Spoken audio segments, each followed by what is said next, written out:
Hoje o repórter PUC vai falar de política. Você acha que o seu voto pode fazer a diferença em uma eleição?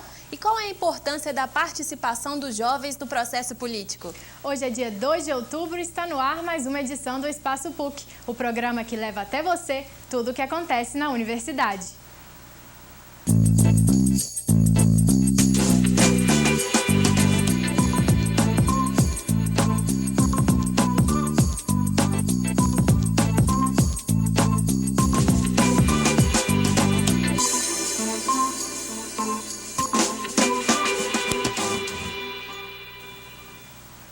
No próximo domingo, dia 5 de outubro, é hora de ir às urnas. Vamos escolher o próximo presidente da República, o próximo governador do estado, um senador e deputados federais e estaduais. E quando esse dia se aproxima, muitos jovens se perguntam se o próprio voto pode fazer a diferença em uma eleição. Incluir os adolescentes no processo político e despertar neles o senso de política é sempre um desafio. Você vai conhecer agora 2 projetos que fazem a diferença na vida de jovens que vão votar pela primeira vez.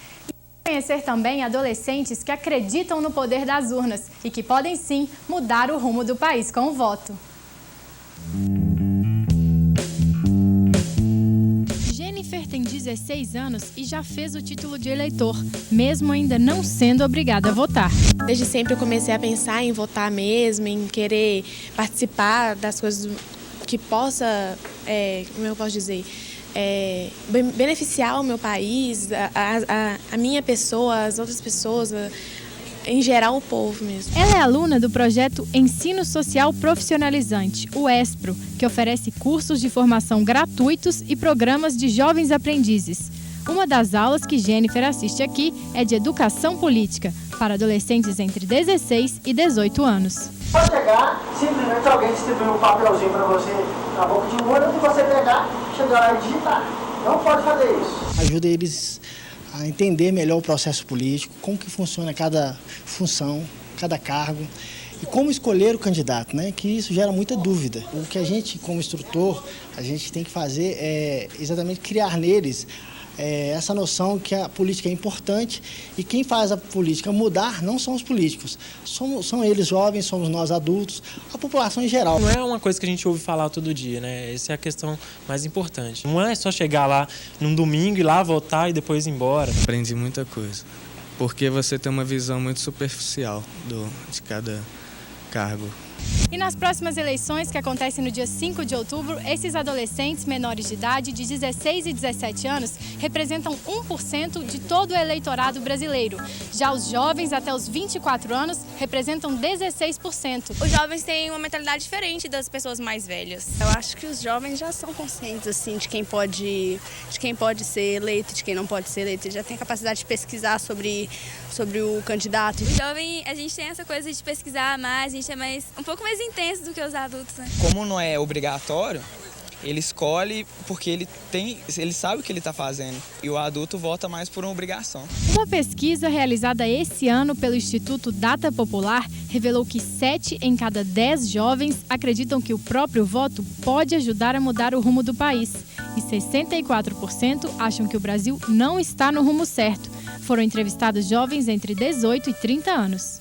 Eu acho que os jovens é o mais atingido por ser o que está vindo agora.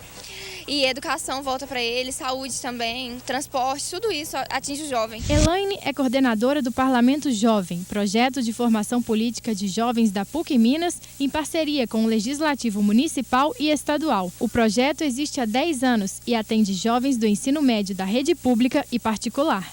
O desafio maior é aquela visão do senso comum que se tem sobre a política no Brasil. Então, a ideia da política muito associada à corrupção, políticos que usam a coisa pública para os seus interesses pessoais. Eu acho que, na verdade, falta ao jovem a percepção de como ele pode participar. E o Parlamento Jovem, ele leva isso, mostrando que a participação política ela não ocorre apenas em períodos eleitorais, é uma participação contínua. Eu acho que o jovem está disposto a se integrar nesse processo, desde que a gente leve oportunidade a eles. A gente é uma geração que a gente está mais presente na escola, a gente estuda mais, a gente está vivendo mais intensamente, então a gente, como dizer assim, a gente vai querer um futuro melhor, porque querendo ou não, muitos jovens a gente está reclamando do nosso futuro, mas se a gente pensar, eu tenho 16, não vou tirar o título de eleitor, a gente não está se dando o direito de reclamar, porque se a gente reclama, a gente tem que lutar por um futuro melhor. Eu acho que o jeito da gente lutar é conseguindo o título, é votando para querer que alguém nos represente e faça melhor o que a gente quer.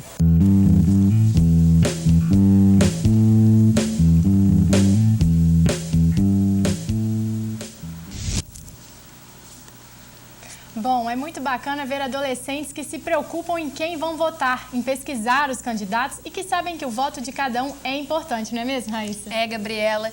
E é bom saber que eles não são a minoria. E para conversar conosco sobre o tema eleições, voto dos jovens, convidamos hoje para o estúdio Dimas Antônio de Souza, cientista político e professor da PUC Minas, e Daniel Vitor Mussi, aluno do projeto da PUC Minas Parlamento Jovem, que você viu na reportagem.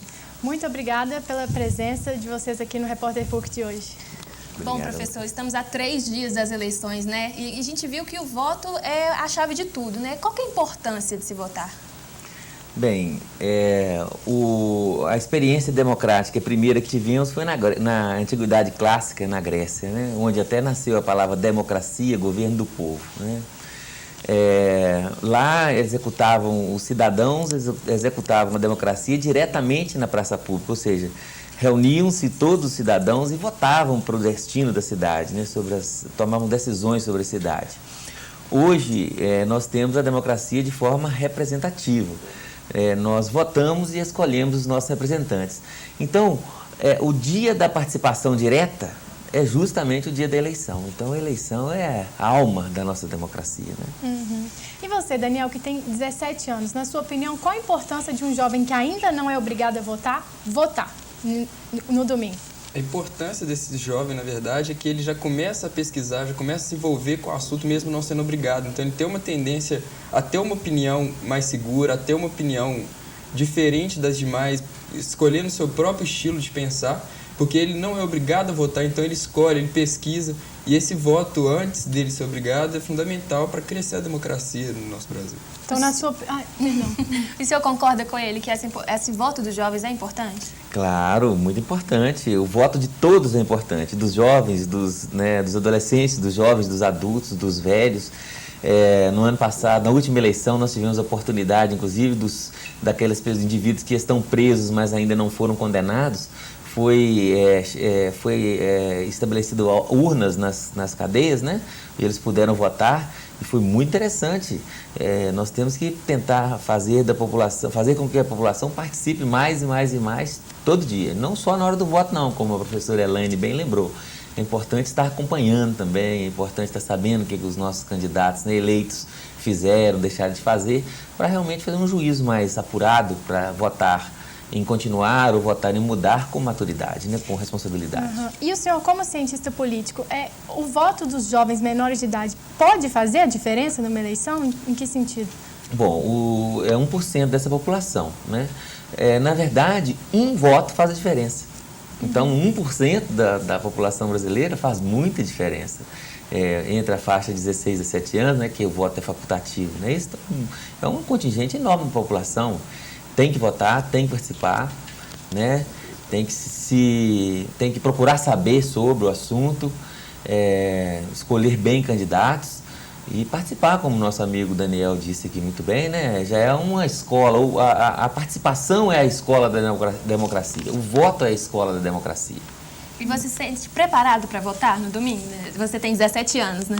Eu acredito que sim, porque esse processo do voto, ele vem sendo construído já tem um mês, onde começam as candidaturas, começam as campanhas, as propostas são apresentadas. Então, a pesquisa que vem acontecendo todos os dias, orientação desde o início dos estudos na escola, o Parlamento Jovem, tudo isso foi ajudando para crescer a consciência da democracia. E agora, com o estudo das campanhas, das propostas, eu acho que eu estou totalmente preparado para escolher o representante domingo e poder votar tranquilamente, sem peso na consciência, sabendo que eu estou fazendo o que eu considero melhor para o país.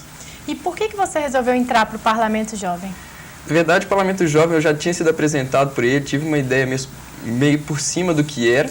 E eu sempre gostei muito da área de política, sempre gostei muito de poder estudar sobre isso. E quando veio a proposta do colégio participar do Parlamento Jovem, muitas pessoas se interessaram e eu quis participar, porque ele põe o jovem como protagonista principal do estudo da política, da participação política. Porque o jovem ele não participa mais somente com um voto, somente com uma pesquisa. Agora o jovem no Parlamento Jovem pôde fazer a lei, discutir sobre uma lei, aprender como é que se faz a lei, discutir entre diferentes pensamentos, diferentes escolas, como ia ser adaptada aquela lei para ser repassada para frente. Então, essa foi a minha decisão participar do Parlamento Jovem, porque foi um local onde é que o jovem foi posto como protagonista principal da participação pública. E o que o jovem mais valoriza, vamos dizer assim, num voto, na sua opinião? Eu acho que hoje o jovem está priorizando muito a educação, principalmente entre os propostos candidatos, a liberdade moral, principalmente, também está sendo bastante discutido, porque hoje o jovem ele tem uma tendência cada vez mais entre a liberdade da política, não interferindo na moral das pessoas, não tentando interferir na liberdade delas. Então, eu acho que esse está sendo o principal argumento entre os jovens para escolher o representante. E o senhor acha que o jovem... O que você acha... Perdão. Como o senhor vê o interesse dos jovens na política hoje em dia? É uma minoria ou é uma maioria? Bom, nós tivemos as manifestações no ano passado, que foram manifestações onde o público, né, que participou, o grupo que participou, jovem, foi muito grande. Eu fiquei surpreso que eu tenho uma filha, no ano passado ela tinha 15 anos, e coleguinhas delas, colegas de turma de 14, né, de 15 como ela, queriam participar, e como eu levava minha filha, elas pediam para eu que fosse junto. Então teve uma participação muito grande e chamou a atenção da juventude, né, no ano passado para a política, e foi muito saudável, eu acho muito importante. Mas achei também que naquele momento, principalmente no ano passado, as bandeiras estavam muito difusas. Por exemplo, pessoas jovens, né, jovens diziam assim: eu sou contra tudo que está aí. Mas tudo que está aí está ruim? Nem tudo que está aí está ruim, né? Tem coisa boa acontecendo também, né? Quando a gente pega, por exemplo, a história, que eu acho que é muito importante para que a juventude tenha referência, né, para a sua reflexão, a história. Então, quando a gente toma a história do Brasil como referência, eu vi muitas críticas, por exemplo, de jovens, assim: o SUS é uma porcaria, e o SUS tem gente morrendo no SUS. Bom, quando eu era jovem, não existia SUS. E quando eu era jovem, só existia assistência médica por parte do Estado para pessoas que possuíam uma carteira de trabalho assinada. Então, o senhor acha que qual geração que é mais politizada, a do senhor ou a de hoje? Bom, a minha geração, nós enfrentamos uma ditadura. Então, o nosso inimigo era muito claro. A ditadura militar era um inimigo muito claro, e todos nós, a boa parte, um grande contingente da juventude que compartilhou comigo, né, esse momento, se percebia o inimigo. Agora, quando vem a democracia, esse inimigo desaparece. Esse inimigo direto ali, o ditador ou a ditadura que você quer derrubar, desaparece. Aí entra em cena outros atores, entra em cena as ideologias, né, dos partidos, dos políticos, né? Entra em cena as ideias, os ideais, né? E aí fica mais difícil de você decidir, de você escolher quem que realmente te beneficia, quem te prejudica. Mas isso gera um jovem menos despolitizado, não? Na opinião do senhor? Olha, eu vi nas manifestações do ano passado, tomando ela como referência, eu participei de várias delas, fiz questão, participei como cidadão, porque eu me senti na obrigação de participar, de levar a minha filha, meu filho mais velho, inclusive, também foi junto, às vezes ia sozinho, porque já tinha mais idade, né? Então, eu me senti na obrigação de participar. E, de fato, as bandeiras muito difusas mostraram uma certa despolitização. Tá? Mas... Eu vou interromper só um minutinho o nosso bate-papo, que nós vamos para um rápido intervalo. Não saia daí, a gente volta daqui a pouco.